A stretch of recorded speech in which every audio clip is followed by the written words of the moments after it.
Smile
నమస్కారం.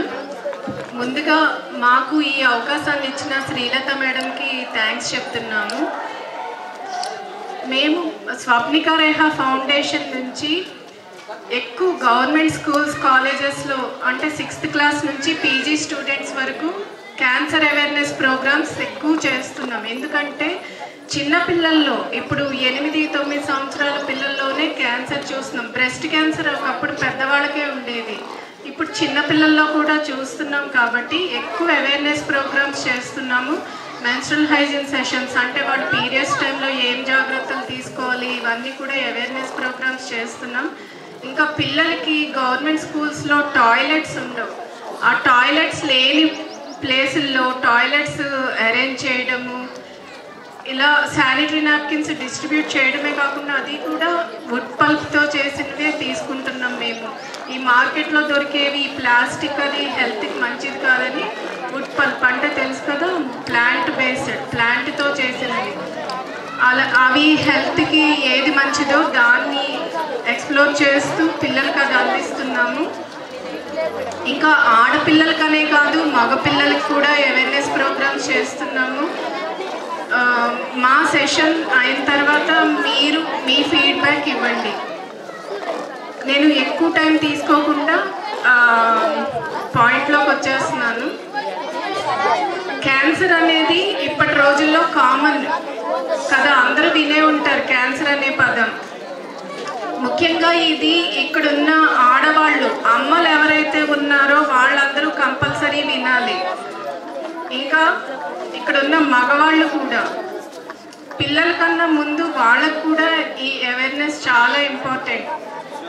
Cancer ఒకప్పుడు ఎక్కడో ఎవరో ఇంట్లో వినేవాళ్ళం, ఇప్పుడు మన పక్కింట్లో మన ఇంట్లో కూడా ఎవరో మన చుట్టాల్లో ఎక్కువ మందిలో చూస్తున్నాం.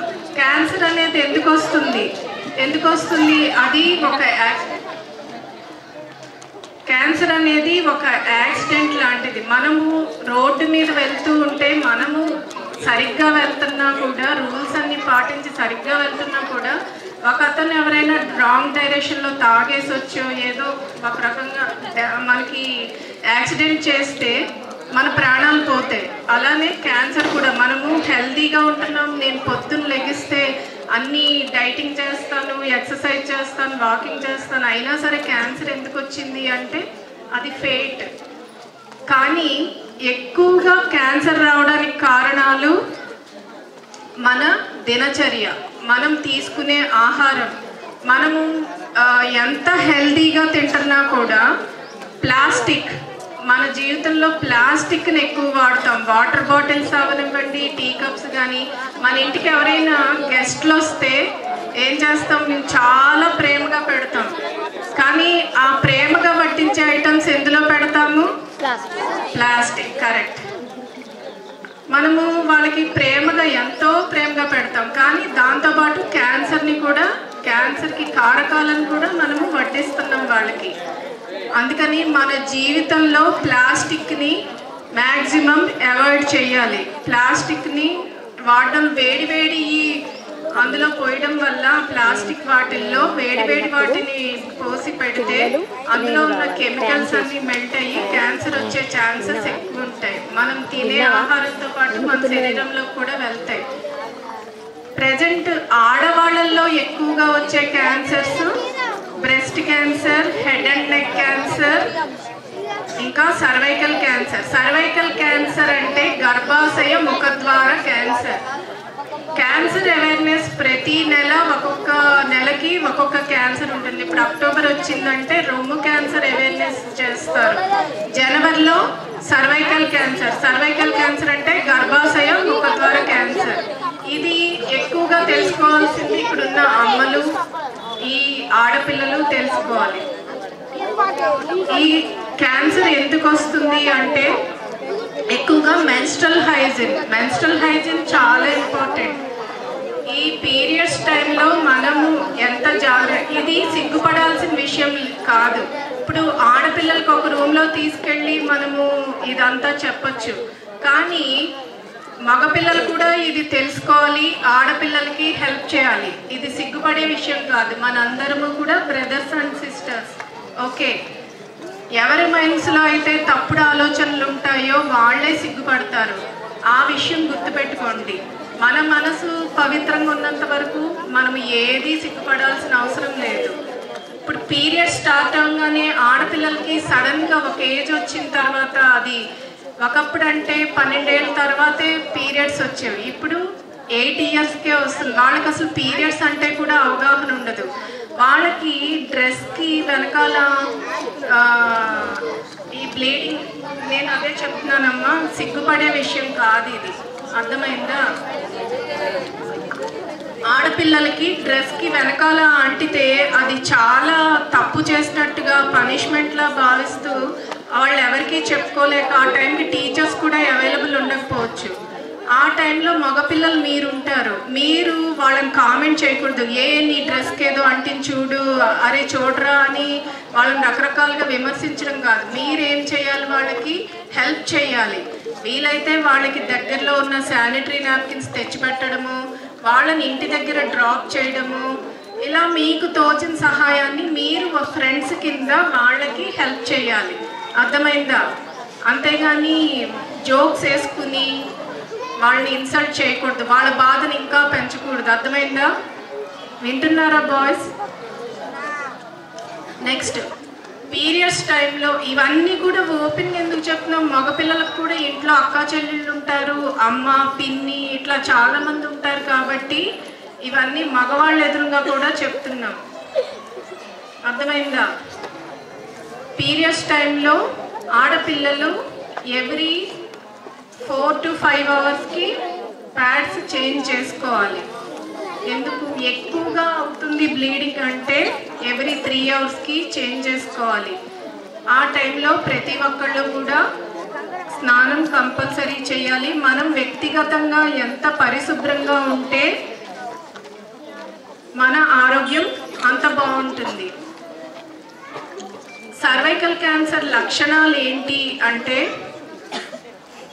వైట్ డిశ్చార్జ్ ఎక్కువ అవ్వడము. అంటే ఇది చాలామందికి వినడానికి ఇబ్బందిగా ఉంటుంది. మగవాళ్ళు ఉన్నప్పుడు ఆడపిల్లలు వినడం ఇదంతా చాలా ఇబ్బందికరంగా ఉంటుంది. కానీ మగవాళ్ళకు కూడా తెలిస్తే అర్థం చేసుకుంటారనేది తోటి చెప్తున్నాం. మీ ఇంట్లో మీ భార్యలు ఉంటారు, మీ అక్క చెల్లెళ్ళు ఉంటారు, వాళ్ళ ఇబ్బందిని మీరు అర్థం చేసుకుంటారు, దీనిపైన ఒక అవగాహన కలిగి ఉంటారని ఇది చెప్తున్నాం. వైట్ డిశ్చార్జ్ ఎక్కువ అవ్వడము, అది స్మెల్ రావడము, దురద ఎక్కువ రావడము, అలా అసాధారణమైన మార్పులు ఏమైనా శరీరంలో ఉన్నాయి అంటే ఇమ్మీడియట్గా డాక్టర్ దగ్గరికి వెళ్ళాలి. కొంతమంది భర్తతో చెప్పుకోలేరు కొన్ని విషయాల్ని. ఒకవేళ చెప్పినా కానీ ఎలా ఉంటుందంటే వాళ్ళ మైండ్ సెట్ ఎప్పుడు చూసినా నువ్వు రోగాల గురించే చెప్తావు, వాళ్ళు చూడు వీళ్ళు చూడు అని కంపేర్ చేసి ఇదే ఎక్కువ ఉంటుంది. కాబట్టి వాళ్ళు షేర్ చేసుకోలేరు. అందుకని అప్పుడు ఏమవుతుంది, వాళ్ళు అది ఎవరికి చెప్పుకోలేక వాళ్ళలో వాళ్ళు ఇబ్బంది పడి డాక్టర్ దగ్గరికి వెళ్లకుండా నెగ్లెక్ట్ చేయడం వల్ల క్యాన్సర్ వచ్చే ఛాన్సెస్ ఎక్కువ ఉంటాయి. అప్పుడు హాస్పిటల్కి వెళ్ళి డబ్బులన్నీ అయిపోయి బాధపడే కన్నా ముందుగా అవగాహన పెంచుకుని ఎప్పటికప్పుడు టెస్టులు చేయించుకోవడం మంచిది. దీనికి ఒక వ్యాక్సిన్ ఉంది, హెచ్పివి వ్యాక్సిన్. హెచ్పివి అంటే ఏంటి? Human papilloma virus. ఈ వ్యాక్సిన్ వేసుకోవడం వల్ల ఆడపిల్లలకి 10 సంవత్సరాలు వచ్చిన తర్వాత నుంచి ఆడపిల్లలకైనా మగపిల్లలకైనా ఈ వ్యాక్సిన్ వేయించవచ్చు. ఇది కొంచెం ఖర్చుతో కూడుకున్నదే. ఒక డోస్ వచ్చి 10,500 అలా ఉంటుంది. గార్డాసిల్ అని వ్యాక్సిన్ ఉంటుంది హెచ్పివిది. ఇంకొక వ్యాక్సిన్ కూడా ఉంది, అది కొంచెం తక్కువ రేట్ ఉంటుంది. గవర్నమెంట్ 400కి అలాగా వచ్చేలా చూస్తా ఉన్నారు, కానీ అది ఇంకా ఇంప్లిమెంట్ అవ్వడానికి టైం పడుతుంది. ఈ వ్యాక్సిన్ వేయించుకోవడం వల్ల 9 రకాల క్యాన్సర్స్ నుంచి ఆడపిల్లలకి ప్రొటెక్షన్ ఉంటుంది. మగపిల్లలకి 4 రకాల క్యాన్సర్స్ నుంచి ప్రొటెక్షన్ ఉంటుంది. ఇంకా జెనెటికల్ వార్డ్స్, ఇలా చాలా చర్మ సంబంధమైన వ్యాధులకు ఇంకా కొన్నిటి నుంచి ప్రొటెక్షన్ ఉంటుంది. కాబట్టి మన ఇంట్లో ఎన్నో ఖర్చులు పెడతా ఉంటాం. పండగకి బట్టలు కొనుక్కోవడం కానీ, ఊర్లు వెళ్ళడం కానీ, మనం జల్సాగా కానీ ఏదో ఒకటి ఖర్చు పెట్టుకుంటాం కదా. వాటికి ఖర్చు పెట్టే బదులు ఒక్క సంవత్సరం కొంచెం సాక్రిఫైస్ చేసి, త్యాగం చేసి ఈ వ్యాక్సిన్ మన ఇంట్లో పిల్లలకి వేయిస్తే వాళ్ళకి కొంతవరకు క్యాన్సర్ నుంచి ప్రొటెక్షన్ ఇచ్చిన వాళ్ళు అవుతాం. ఓకే, పీరియడ్స్ టైంలో నేను ఇవన్నీ కూడా మీకు వీలైతే విడిగా చెప్తానమ్మా. మీరు ఇక్కడ సిగ్గుపడతారు కాబట్టి కొన్ని క్వశ్చన్స్ అడగలేదు కాబట్టి మీకు ఇవన్నీ కూడా ఈ సెల్ఫ్ ఎగ్జామినేషన్ ఇవన్నీ కూడా నేను విడిగా చెప్తాను ఆడపిల్లలకి. నెక్స్ట్ బ్రెస్ట్ క్యాన్సర్ వచ్చేసరికి ఎవ్రీ మంత్ పీరియడ్ స్టార్ట్ అయిన 10th డేన సెల్ఫ్ ఎగ్జామినేషన్ చేసుకోవాలి. చేసుకున్నప్పుడు ఏమైనా గడ్డల్లాగా తగిలినా, ఏదైనా రెడ్గా స్పాట్స్ ఉన్నా, విపరీతమైన నొప్పి ఉన్నా, దురద ఉన్నా, ఏదైనా అసాధారణమైన చంకల్లో గడ్డలు కనిపిస్తున్నా డాక్టర్ని కన్సల్ట్ చేయాలి. ఓకే, నెక్స్ట్ నెక్ దగ్గర కూడా మనము ఇప్పుడు ఎక్కువ థైరాయిడ్ క్యాన్సర్, ఈ హెడ్ అండ్ నెక్ క్యాన్సర్స్ కూడా ఎక్కువ ఉంటున్నాయి కాబట్టి అది కూడా మనము రూల్ అవుట్ చేసుకోవాలి. నెక్ దగ్గర కూడా ఏమైనా గడ్డలు ఉన్నాయా ఇవన్నీ చూసుకోవాలి. ఇప్పుడు తలనొప్పి వచ్చింది, తలనొప్పి వస్తే మెడికల్ షాప్ దగ్గరికి వెళ్ళి భరించలేకపోతున్నాం, ట్యాబ్లెట్ ఇవ్వమని తెచ్చుకుని వేసుకుంటే 1-2 సార్లు ఓకే.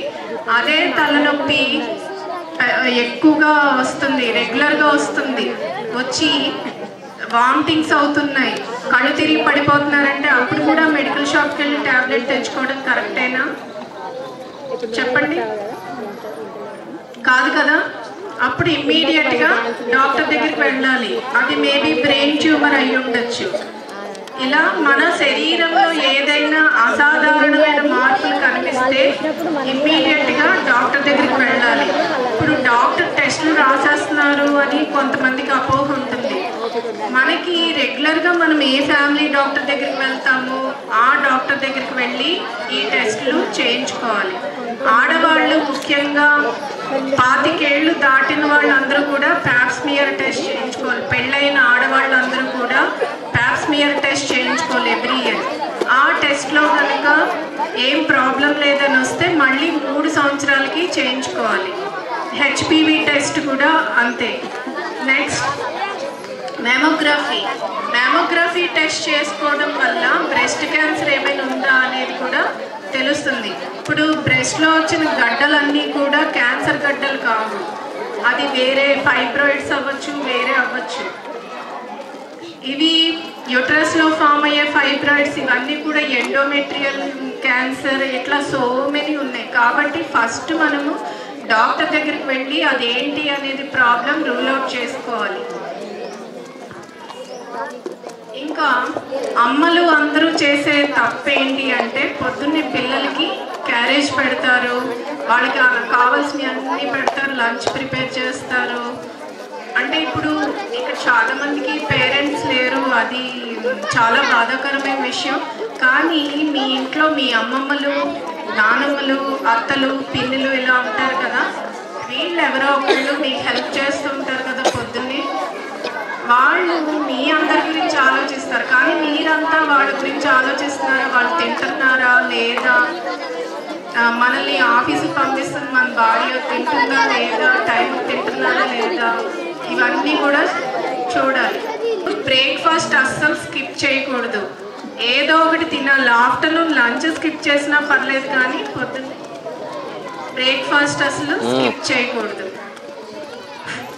ఇంట్లో ఒక మహిళ ఆరోగ్యంగా ఉంటే ఆ కుటుంబం అంతా కూడా ఆరోగ్యంగా ఉంటుంది. అంటే మగవాళ్ళు ఏమీ చేయట్లేదా, మేమేమీ చేయట్లేదా అని కాదు. మగవాళ్ళు తప్పకుండా ఇంట్లో ఇద్దరు భార్యాభర్త కలిసి చేస్తేనే పిల్లల్ని మంచిగా పెంచగలరు. కానీ భార్య రోలు ఎక్కువ ఉంటుంది. ఇప్పుడు భర్త ఆఫీస్కి వెళ్ళిపోయాడు అనుకోండి, భార్య లేకపోతే అతను పిల్లల్ని కంటిన్యూస్గా మానిటర్ చేయడానికి అవ్వదు. అదే భార్య అయితే తను పనికి వెళ్ళినా కూడా తనతో పాటు పిల్లల్ని తీసుకెళ్ళడం, తను చూడడం. ఒక కుటుంబంలో ఒక తల్లి మంచాన పడిందంటే ఆ కుటుంబం అంతా, భర్త ఉద్యోగం మానేసి భార్యని హాస్పిటల్స్ తిప్పడం, పిల్లల్ని హాస్పిటల్స్ తిప్పడం, పిల్లలు చదువుపోతుంది, భర్త ఉద్యోగం పోతుంది ఈ ప్రాసెస్లో. అందుకనే మహిళ ఆరోగ్యం చాలా ఇంపార్టెంట్. ఈ గర్భాశయ ముఖద్వార క్యాన్సర్ని మనము నివారించవచ్చు. Prevention is better than cure అంటారు కదా, నివారణే మనకి సొల్యూషన్. ఎందుకంటే ఒక్కసారి క్యాన్సర్ వచ్చిన తర్వాత అది ఎలా ఉంటుందనేది మనం చెప్పలేము, ఎన్ని సంవత్సరాలు బ్రతుకుతారనేది తెలియదు, అది చాలా ఎక్స్పెన్సివ్ ట్రీట్మెంట్ కూడా. కాబట్టి ఆడవాళ్ళందరూ కూడా కంపల్సరీ ప్రతి సంవత్సరము టెస్టులు చేయించుకోవాలి. CA-125 ఒకటి, ప్యాప్స్మియర్ ఒకటి, మ్యామోగ్రఫీ ఒకటి, ఇంకా రెగ్యులర్గా హిమోగ్లోబిన్ ఇవన్నీ కూడా చెక్ చేయించుకుంటూ ఉండాలి. పోషకాహారం చాలా ఇంపార్టెంట్. ఇక్కడున్న పిల్లలందరికీ కూడా జంక్ ఫుడ్ అంటే చాలా ఇష్టం కదా, లేసు, కుర్కురేలు, కూల్ డ్రింక్స్, ఐస్ క్రీమ్లు. అవునా? అదే ఇంట్లో అమ్మమ్మ నానమ్మలు కానీ అమ్మ నాన్నలు కానీ ఎవరైనా పొద్దున్నే పప్పు వేసి పెట్టినా, ఎగ్ తినమన్నా మనకి ఎక్కడ లేని బాధ వచ్చేస్తుంది. అవునా కాదా? కదా, స్టాండ్ పెట్టుకోవచ్చు కదా, రాదా? నిజమా? నమ్మచ్చా? ఓకే. అది మెయిన్ క్యాన్సర్ రావడానికి కారణం ఈ junk food, ice creams, cool drinks ఇవన్నీ కూడా. ఇప్పుడు మనం బయట తినే ఫుడ్ అంతా కూడా కల్తీనే. అలానే ఇంట్లో వండుకునేది కల్తీ కాదా అంటే ఇప్పుడు చెప్తారు చూడండి, ఏమీ లేని చోట ఆముదం వృక్షం గొప్ప ఇది అని చెప్పి. ఇప్పుడు మనకి కల్తీ అయిన ఫుడ్లో బతకడానికి ఏదో ఒకటి తినాలి, ఆ ఉన్న దాంట్లో బెస్ట్ ఏంటో చూసుకుని తినాలి. కాబట్టి ఇంట్లో ఫుడ్ ఎప్పుడూ కూడా బెస్ట్, అన్ని రకాలుగా కూడా. ప్లాస్టిక్ని ఎక్కువగా వాడడం మానేయాలి. నెక్స్ట్ మొక్కలు బాగా పెంచాలి. ఆక్సిజన్ ఇది మగవాళ్ళకి చెప్తున్నా అండి. ఇప్పుడు భార్య చెప్తూ ఉంటుంది కంటిన్యూస్గా నాకు హెల్త్ బాగాలేదు, ఇలా ఫేస్ చేస్తున్నాను ప్రాబ్లం అంటే హాస్పిటల్ తీసుకెళ్తారు. హాస్పిటల్ తీసుకువెళ్ళిన తర్వాత డాక్టర్ టెస్ట్లన్నీ చేసి ఏం ప్రాబ్లం లేదమ్మా, నువ్వు కొంచెం ఎనిమిగ్గా ఉన్నావు, ట్యాబ్లెట్స్ వేసుకుంటే చాలు, ఇది వాడు అంటారు. నువ్వు హెల్తీగా ఉన్నావు అని చెప్తే వెంటనే భర్త తిట్ల దండకం మొదలు పెడతాడు. అవునా కదా? శుభ్రంగా ఉన్నదాన్ని నీ అనుమానాలతోటి డాక్టర్ దగ్గరికి తీసుకెళ్ళావు డబ్బులు దండగా అని. కానీ అక్కడ ఆమె అంత సఫర్ అవుతుంది, ఇట్లా ఈ టెస్టులు చేయడం వల్ల ఆమె హెల్త్ ఇష్యూ ఏం లేదు అనేది ఆనందపడాల్సిన విషయం కదా. అది ఒకటి గుర్తుపెట్టుకోండి. నెక్స్ట్ ఇంట్లో పెద్దవాళ్ళు ఉంటారు, ముసలి వాళ్ళు, వాళ్ళని మనము హాయ్ బాయ్ అనే రోజులే అయిపోయినాయి. ఇప్పుడు వాళ్ళ దగ్గర కూర్చుని ఒక అరగంట ప్రేమగా మాట్లాడే అంత ఇప్పుడు ఏ ఫ్యామిలీలో కూడా ఉండట్లేదు. హాయ్ బాయ్ అనే వరకు వచ్చేటప్పటికి వాళ్ళకి ఏదైనా హెల్త్ బాగాలేదనుకోండి, దాన్ని మనం నోటీస్ చేయము. దానివల్ల ఏమవుతుంది, అది ముదిరిపోయి రకరకాల జబ్బులు వచ్చి ఆఖరి దశలో వాళ్ళు చాలా ఇబ్బందులు పడే ఛాన్సెస్ ఉంటాయి. అప్పుడు మనం ఏడ్చి గోల పెట్టినా కూడా ఛాన్సెస్ ఉండవు. ఇంకా మగవాళ్ళు ఆడవాళ్ళు ఎక్కువగా దేనికి అడిక్ట్ అవుతారు? ఈ తంబాకు, పొగాకు, ఈ సిగరెట్లు కాల్చడము, డ్రింక్ చేయడము. దీనివల్ల క్యాన్సర్స్ వచ్చే ఛాన్సెస్ ఎక్కువ ఉంటాయి. గొంతు క్యాన్సర్ వచ్చింది అంటే టంగ్ క్యాన్సర్, నాలుక క్యాన్సర్ కానీ గొంతు క్యాన్సర్ కానీ ఒకసారి వచ్చినాయి అంటే అవి క్యూర్ అయ్యే ఛాన్సెస్ లేనట్టే ఆల్మోస్ట్. కాబట్టి వాటికి దూరంగా ఉండాలి. మనము సినిమాకి వెళ్తాం. సినిమాకి వెళ్ళినప్పుడు ఏం యాడ్ వస్తుంది ఫస్ట్ చెప్పండి? మద్యం సేవించడం కాదు, ముఖేష్ యాడ్ వస్తుంది కదా. నా 2 గాజులు అమ్మేసుకున్నాను వస్తుందా? రాహుల్ ద్రవిడ్ది ఒకటి వస్తుంది కదా. దానికంటే ముందు ఈ ముఖేష్ది నా 2 బంగారం గాజులు అమ్మేసుకున్నా అంటే ఆ 2 బంగారం గాజులు అమ్మడంతో ఆగితే స్టోరీ అక్కడితో ఓకే, అంతా ఆల్ ఈజ్ వెల్. కానీ అక్కడితో అవ్వదు. ఒక్కసారి గొంతు క్యాన్సర్ వచ్చిందంటే అదంతా ఎంత భయంకరంగా ఉందంటే దాంట్లోంచి పురుగులు వస్తాయి. నేను ఇక్కడ ఒక క్యాన్సర్ పేషెంట్ ఉంటే అక్కడ బైక్స్ ఉన్నాయి చూడండి, లాస్ట్ బైక్ ఉంది చూడండి, అక్కడికి కూడా వాసన వస్తుంది అడ్వాన్స్ స్టేజ్లో. అందులోంచి పురుగులు బయటకు వస్తాయి. మేము ఎంతోమంది పేషెంట్స్ని చూస్తున్నాం. అందుకే గుట్కాలు, ఖైనీలు, ఈ పొగాకు, తంబాకు, సిగరెట్లు ఇవన్నీ మానేసేయండి. మేము ఎన్నో సంవత్సరాల నుంచి కాదు అంటే నేను కొంతమంది ఆటో డ్రైవర్స్కి వాళ్ళకి చెప్తూ ఉంటాను. వాళ్ళు అనేది నేను ఎప్పటి నుంచో తాగుతున్నానమ్మా, మాకు టెన్షన్ నుంచి రిలీఫ్ రావడానికి ఇప్పటి వరకు ఏం లేదు కదంటే, ఇప్పటి వరకు నువ్వు బాగున్నావు కానీ ముందు వస్తే ఏం చేస్తావు? అవునా కదా? ఇంకొకటి స్మోకింగ్ చేసేవాళ్ళు వాళ్ళ వరకు స్మోక్ చేసి వాళ్ళు చచ్చిపోతే ఓకే, కానీ ఆ స్మోకింగ్ చేసే వాళ్ళు ఎంతమంది ప్రాణాలు తీస్తారో తెలుసా? పక్కన వాళ్ళు సిగరెట్ కాల్చిన పొగని పీల్చడం వల్ల ఎంతోమంది ప్రాణాలు పోతున్నాయి. ఎంతోమందికి లంగ్ క్యాన్సర్, రకరకాల క్యాన్సర్స్ రావడానికి మనం కారణం కాకూడదు. మన ప్రాణం పోయి మన క్యాన్సర్ వచ్చి మన ప్రాణం పోతే ఓకే, మన వల్ల 10 మంది చచ్చిపోకూడదు. అది గుర్తుపెట్టుకోండి. స్మోక్ చేసే వాళ్ళందరూ కూడా అది గుర్తుపెట్టుకోండి. ఇవన్నీ నవ్వుకోవడానికి నవ్వుకునే విషయాలు కాదండి, ఇవన్నీ కూడా నిజాలే. మీకు ఇప్పుడు అర్థం కాదు ఇది, కానీ ఒక్కసారి క్యాన్సర్ హాస్పిటల్ విజిట్ చేయండి. హైదరాబాద్ ఎప్పుడైనా వస్తే మీరు ఎంఎన్జే క్యాన్సర్ హాస్పిటల్ అని ఉంటుంది, గవర్నమెంట్ హాస్పిటల్. అది నీలోఫర్ ఇవన్నీ ఉంటాయి. మీరు ఒక్కసారి ఆ హాస్పిటల్స్కి వెళ్తే ఆ క్యాన్సర్ పేషెంట్స్ రకరకాల క్యాన్సర్స్ తోటి ఎంత బాధపడుతున్నారు అనేది జీవితం పైన, అప్పుడు మనకి జీవితం విలువ తెలుస్తుంది, జీవితం పైన ఒక అవగాహన వస్తుంది.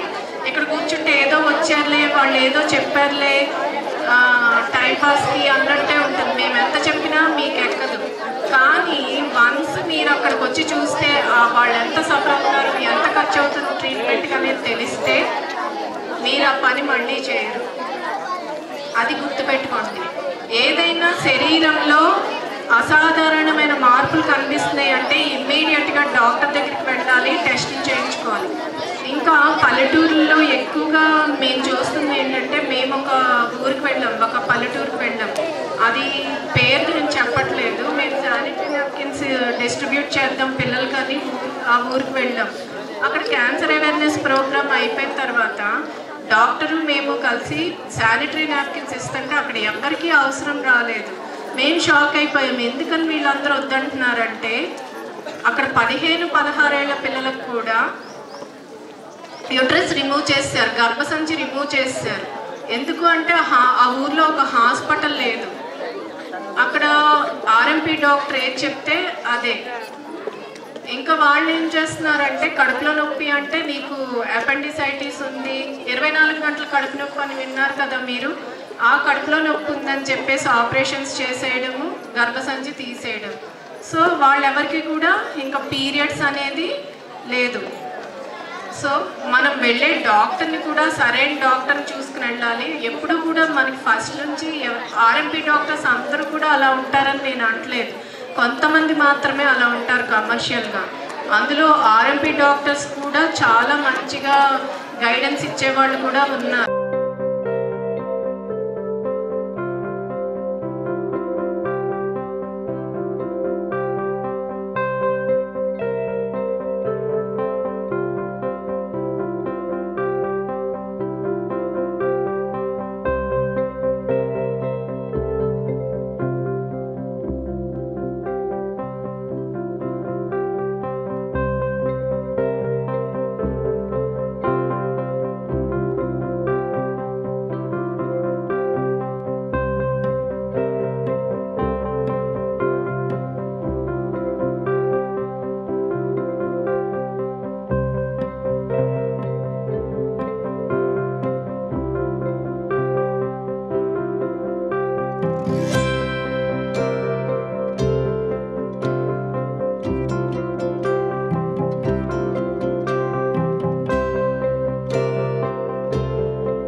మణికంఠ సార్.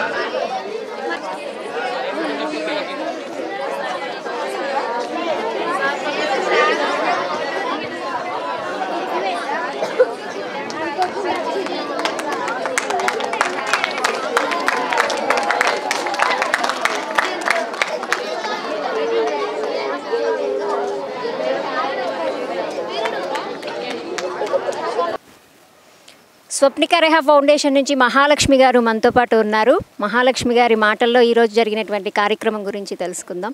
మేడం నమస్తే. నమస్తే అండి. ఈరోజు మీ ఆధ్వర్యంలో ఇక్కడ ఉన్నటువంటి పెదరాంపూర్ విలేజ్లో ఒక మంచి కార్యక్రమాన్ని మీరు కండక్ట్ చేయడం జరిగింది. దానికి కూడా ప్రిన్సిపల్ వాళ్ళందరూ కూడా సహకరించారు. ఈ కార్యక్రమం గురించి మీ మాటల్లో.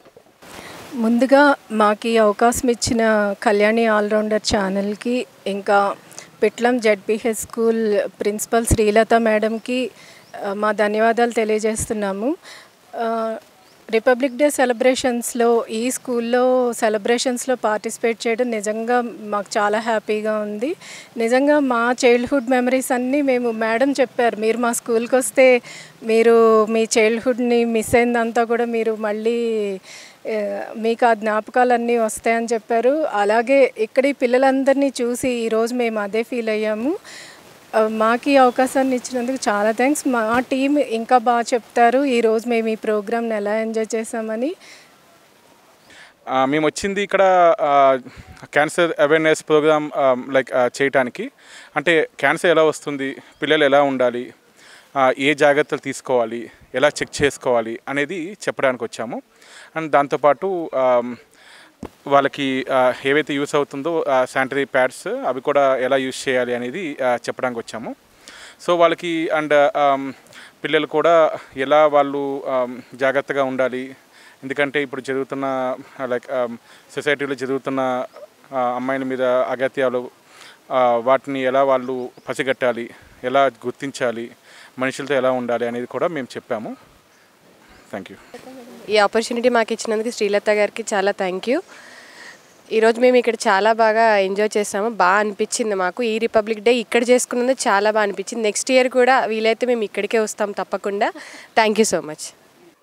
నమస్తే అండి. ప్రస్తుతం నేను పెదరాంపూర్ జిల్లా పరిషత్ ఉన్నత పాఠశాలలో ఉన్నాను. ఇక్కడ స్వప్నిక రెహా ఫౌండేషన్ వారి ఆధ్వర్యంలో ఈ స్కూల్లో ఉన్నటువంటి ఆడపిల్లలకి శానిటరీ ప్యాడ్స్ పంపిణీ చేయటం జరిగింది. అంతేకాదు వాళ్ళకి క్యాన్సర్కి సంబంధించినటువంటి అవగాహన సదస్సు కూడా నిర్వహించారు. దీనికి సంబంధించినటువంటి వివరాలు తెలియజేయడానికి మనతో పాటు ఉన్నారు పెదరాంపూర్ ప్రధానోపాధ్యాయురాలు శ్రీలత గారు. వారితో మాట్లాడదాము.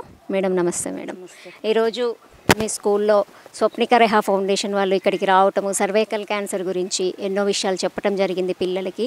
వీటి గురించి మీ మాటలు. అందరికీ నమస్కారం. ఈరోజు స్వప్నిక రెహా ఫౌండేషన్ వారి ఆధ్వర్యంలో మా పాఠశాల, అంటే మాది కామారెడ్డి జిల్లాలో పిట్లం మండలంలో జిల్లా పరిషత్ ఉన్నత పాఠశాల పెద్దరాంపూర్.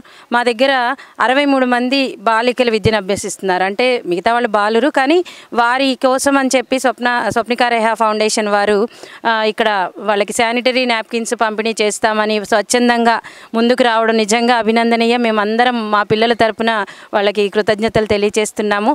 అలాగే వారి ఇక్కడ క్యాన్సర్ అవేర్నెస్ ప్రోగ్రామ్, మెయిన్ ఇప్పుడు మనం ఎదుర్కొంటున్నటువంటి ముఖ్యమైనటువంటి ప్రాబ్లము సర్వికల్ క్యాన్సర్ పిల్లల్లో మొదలవుతోంది. సో దాని గురించి ఎంతో చక్కటి అవగాహన కార్యక్రమాన్ని నిర్వహించారు వీరు. అలాగే చైల్డ్ అబ్యూస్ గురించి కూడా పిల్లలకి అవగాహన కలిగించారు, వాళ్ళు ఎలా కాపాడుకోవాలి అనేటువంటి విషయాల గురించి. అలాగే బ్రెస్ట్ చెకప్ ద్వారా క్యాన్సర్ని ఎలా ఐడెంటిఫై చేయొచ్చు అనేటువంటి విషయాలను ఎంతో చక్కగా మా పిల్లలకి వివరించినందుకు మేము మా పిల్లలందరి తరపున, మా పాఠశాల తరపున వారికి కృతజ్ఞతలు తెలియజేస్తున్నాము. అలాగే స్వప్నిక సిఆర్పి గోపాల్ ఠాకూర్ గారు మనతో పాటు ఉన్నారు. ఈరోజు జరిగినటువంటి కార్యక్రమం గురించి వారి మాటల్లో తెలుసుకుందాం. సార్ నమస్తే. సార్ నమస్తే మేడం. ఈరోజు ఇక్కడ ప్రభుత్వ ఉన్నత పాఠశాలలో, జిల్లా పరిషత్ ఉన్నత పాఠశాలలో ఇంత పెద్ద ఎత్తున స్వప్నిక రెహా ఫౌండేషన్ వాళ్ళు ఒక మంచి కార్యక్రమాన్ని ఏర్పాటు చేశారు. దాని గురించి మీ మాటల్లో. ఓకే, ముందుగా స్వప్నిక రెహా ఫౌండేషన్ అధ్యక్షులకు, ప్రధాన కార్యదర్శులకు, అందులో ఉన్నటువంటి సభ్యులందరికీ కూడా ధన్యవాదాలు. పిట్లం మండలం జిల్లా పరిషత్ ఉన్నత పాఠశాల పెద్దరాంపూర్కి విచ్చేసి, ఇక్కడ ఉన్నటువంటి మాలుమూల ప్రాంతానికి విచ్చేసి మీ యొక్క చేస్తున్నటువంటి సేవలను మా పిల్లలకు అందించే విధంగా కృషి చేశారు. అందుకు మీకు మా పాఠశాల తరపున, మా పిల్లల తరపున మీ అందరికీ కూడా హృదయపూర్వక ధన్యవాదాలు. ఈ సంస్థ వారు ముఖ్యంగా వివిధ రకాల క్యాన్సర్స్ ఎలా వస్తున్నాయి, పిల్లల్లో నైతిక భావాలు ఎలా వెలికితీయాలి, పిల్లల్లో మనోధైర్యం ఎలా వెలికితీయాలి, అదేవిధంగా పిల్లల్లో కరాటే, ఓన్లీ అబ్బాయిలే కాకుండా పిల్లలు కూడా ధైర్యవంతులు ఉండడానికి కరాటే ఎలా నేర్చుకోవాలి, అలాంటి వాటి గురించి మంచి వివరించారు. అదేవిధంగా అమ్మాయిలకు ముఖ్యంగా గుడ్ టచ్, బ్యాడ్ టచ్ ఈ మధ్యన చూస్తున్నటువంటి మనం అనేక చూస్తున్న సందర్భాల్లో అమ్మాయిలకు ఇంటి నుంచి బయలుదేరితే అటు పాఠశాలలో కానీ, ఆఫీసులలో కానీ, కార్యాలయాల్లో కానీ, ప్రయాణాల్లో కానీ చాలా చోట్ల ఇబ్బందికరంగా ఉంటుంది. వాటి గురించి పిల్లలకు మంచి అవగాహన ఇచ్చారు. అందుకు ఈ సంస్థ వారికి చాలా కృతజ్ఞతలు. అదేవిధంగా మా పిల్లల కోసము అక్కడి నుండి ఎన్నో రకాల స్టేషనరీ, తర్వాత వివిధ రకాల కిట్లు, ముఖ్యంగా అమ్మాయిలకు చాలా యూజ్ అయ్యే కిట్లు ఇచ్చారు. అందుకు ఆ సంస్థ వారికి మేము హృదయపూర్వక కృతజ్ఞతలు. Thank you madam.